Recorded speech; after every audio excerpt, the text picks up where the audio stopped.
Wow, it's hard to believe that we have reached the end of another year. For some, this will be the end of your home education journey, as the youngest of the family flies away, perhaps even leaving you as empty nesters. This is usually a very difficult time for home educators, as you have invested so much into your children. Most of us actually start on this most difficult of life's tasks with this in mind. But very, very few understand how this will play out until we get there. We seem to live from hand to mouth and day to day until we wake up one day to discover that our job is done, at least this part of it. This is a good time to reflect on just how gracious God has been.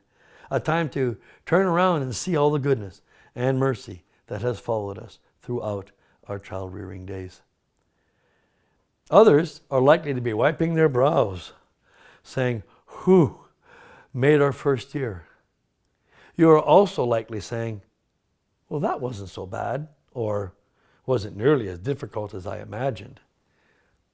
Needless to say, the retirees from home education are now much more confident in what home education entails, finding themselves facing the outcomes of their effort. Are we not all so much smarter and more confident after any job is done?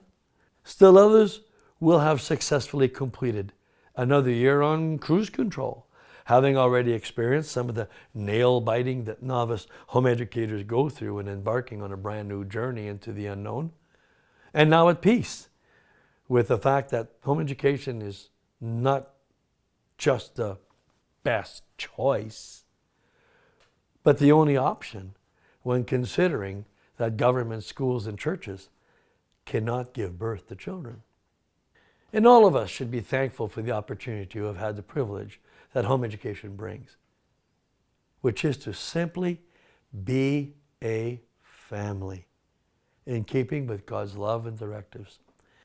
Somewhere during this past year, I said that made-at-home children should be trained, taught, and educated where they were created by the loving parents that created them, and that the safest, most protected, most caring, most fertile environment on earth for learning is still within the family at home.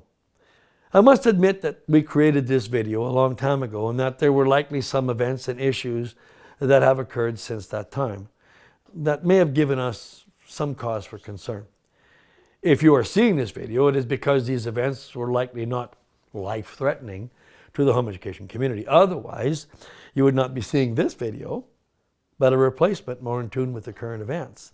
In any case, even though we may have witnessed still more evidence of the slow, perhaps deliberate deterioration of the home education community at the hands of the mercenary home education industry in this province, nothing will ever stop dedicated, loving mothers and fathers from wanting the best for their children, and nothing will ever trump the power of the sacrifices they are willing to make for them. Parents have a much clearer vision of the future, dealing directly with it when ministering to their children. Schools, home education providers, agencies, and especially government are incapable of seeing past their desire to survive and thrive. Their temporal focus lacks the eternal vision most parents want to foresee. As a consequence, these non-parental agencies must develop methods and techniques that ultimately pervert the cause and the reason to home educate. Having no foresight, they become self-serving bureaucracies, which can be compared to beings that eventually learn to feed on their own young. Harsh words, I realize. And they likely seem harsh because the majority of you have very little knowledge of what is transpiring within home education in this province.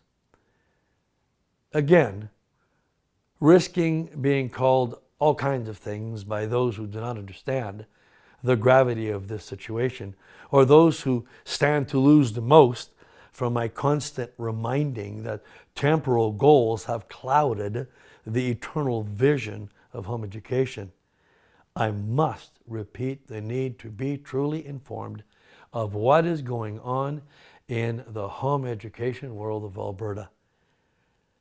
Let me leave you with this thought. I have found two main reasons for the general decline of Christian home education. The first is that we almost ubiquitously believe that government, schools, and churches are uniquely qualified to not only set the parameters of education, but to deliver the product. The second is actually the reason for the first. We have lost our first love. We have far more confidence and fear of man than trust and faith in God. Until those problems are fixed, we will continue to see home education deteriorate, with the industry cashing in on our ignorance. We need to be informed so we can be vigilant. Have a great summer.